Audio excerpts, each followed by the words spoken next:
ಹಾಕೋದ್ರಿಂದಾಗೆ English ಶಬ್ದಗಳು ನೀವು ನೆನ್ಪಿಡ್ಬೋದು ನಮ್ಮ ಮಕ್ಕಳು, ಆದರೆ ಕನ್ನಡ ಶಬ್ದಗಳನ್ನ ಹೈಯರ್ ಶಬ್ದಗಳನ್ನ ಇಟ್ಕೊಂಡು ಭಾಳ ಕಷ್ಟ ಆಗ್ತದೆ. ಈ ನೆಲೆಗಟ್ಟಿನಲ್ಲ ಇವತ್ತು ಶಿಕ್ಷಣ ಇದ್ದಿದ್ದು ಏನಪ್ಪ ಅಂದ್ರೆ ವೈಜ್ಞಾನಿಕವಾಗಿ ಬಳಸುವಲ್ಲ ಅಪ್ ಟು ಎಸ್ ಕನ್ನಡ ನಾವು ಕಲಿಬೋದು, ಮುಂದಿನ ಸೈನ್ಸ್ ಮಾತ್ರ ಓದಲಿಕ್ಕೆ ಸಾಧ್ಯ ಇಲ್ಲ ಅನ್ನುವಂಥ ಮಾತು. ಯಾಕಂದ್ರೆ ಅಲ್ಲೇ ನಮಗೆ ಮಕ್ಕಳಿಗೆ ಮಧ್ಯದಾಗೆ 30 ಥರ ಮಗ್ಗಿ ಬರಲೇಬೇಕು. ಮಗ್ಗಿ ಎಷ್ಟು ಜನಕ್ಕೆ ಬರ್ತವೆ ಮಕ್ಕಳು ನೀವು ಪರೀಕ್ಷೆ ಪಡೆದು ಗೊತ್ತಾಗಿ ಬಿಡ್ತದೆ ನಿಮಗೆ.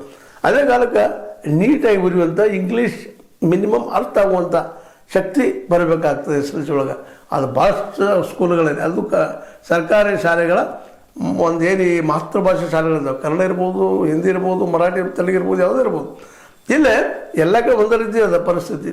ಸರ್ಕಾರಿ ಶಾಲೆಗಳ ಟೀಚರ್ಗಳು ಆಯಾ ಮಾತೃಭಾಷೆಯಲ್ಲೇ ಕಲಿಯೋದ್ರಿಂದಾಗಿ PUC ಬಂದಾಗ ಇಂಗ್ಲೀಷಲ್ಲಿ ಅನಿವಾರ್ಯವಾಗಿ ಕಲಿಯುವಂಥ ಸ್ಥಿತಿ ಬರೋದ್ರಿಂದಾಗಿ ಅದರಲ್ಲೂ ಸೈನ್ಸ್ ಸಂಬಂಧಿಸಿದಂಥ ಸಬ್ಜೆಕ್ಟ್ಗಳನ್ನ ತಿಳ್ಕೊಳ್ಳೋದು ಮತ್ತು ಕಷ್ಟ ಆಗಿ ಮಕ್ಕಳು ಶಾಲೆ ಬಿಟ್ಟು ಹೋಗೋದು ಹೆಚ್ಚಾಗ್ತದೆ. ಮತ್ತು ಅದರ ಮುಂದೆ ಕಲಿಸೋ ಶಕ್ತಿನೂ ತಂದೆ ತಾಯಿಗಳಲ್ಲಿ ಇಲ್ಲ ಅನ್ನುವಂಥದ್ದು. ಯಾಕಂದ್ರೆ PUC ಮಟ್ಟದ ಸ್ಕೂಲ್ಗಳು ಹೆಚ್ಚಿಗೆ ಪ್ರೈವೇಟ್ ಆಗ್ತಾಯಿದ್ದವು.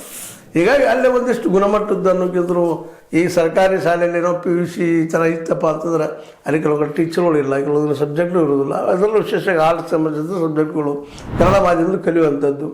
ಇಲ್ಲಿ ಕನ್ನಡ ಕಲಿಯೋದು ತಪ್ಪಂದ್ರೆ ಹೇಳ್ತಾ ಇಲ್ಲ, ಅದು ನಾಳೆ ಭವಿಷ್ಯ ನಿರ್ಮಾಣ ಆಗ್ತದೆ ನಮ್ಮ ಮಕ್ಕಳಿಗೆ ಅಂತೇಳಿ. ಅಟ್ಲೀಸ್ಟ್ ಬಿಡಪ್ಪ ವಾತಾವರಣದ ಕರ್ನಾಟಕದಲ್ಲಿ ಉದ್ಯೋಗ ಸಾಕಷ್ಟು ನಾವು ಮಾಡಲಿ ಬಿಡ ಅನ್ನುವಂಥ ಪರಿಸ್ಥಿತಿನೂ ಇಲ್ಲ. ಯಾಕಂದರೆ ಶಾಲೆ ಕಲಿಯೋದು ನಮ್ಮಲ್ಲಿ ಏನಪ್ಪ ಅಂತಂದ್ರೆ ಸ್ಕೂಲ್ ಕಲಿಯೋದನ್ನ ಶಿಕ್ಷಣ ಪಡೆಯೋದನ್ನು ನಾಳೆ ದಿನ ಹೊಟ್ಟೆಗೆ ಆಧಾರ ಮಾಡ್ಕೊಳ್ಬೇಕು ಅಂತೇಳಿ ಅದು ಭಾಳಷ್ಟು ಜನರಲ್ಲಿ ಇವತ್ತು ಆಗ್ತಾಯಿಲ್ಲ. ಮತ್ತು ಅದು ಈಗ ನಿಮಗೆ ಹೇಳಿದ್ರಿ ಮಾಸ್ಟರ್ ಆಗ ಚರ್ಚೆ ಮಾಡಿದ್ವಿ. ಈವನ್ ಇವತ್ತು ನಮ್ಮ ಶಿಕ್ಷಕರು ಚಲೋ MA B.Ed MA ಅಥವಾ PhD ಮಾಡಿದ ಅನೇಕ ಮಕ್ಕಳು ಇವತ್ತು ಏನಾಗ್ತಾ ಇದ್ದಾರಪ್ಪ ಅಂದ್ರೆ ಚಾದಂಗಡಿ ಕೂಲಿಗಳು ಮತ್ತೇನೋ ಆಗ್ತಾ ಇದ್ದಾರೆ. ಇದಕ್ಕೆ ಕಾರಣ ಏನಪ್ಪ ಅಂತಂದ್ರೆ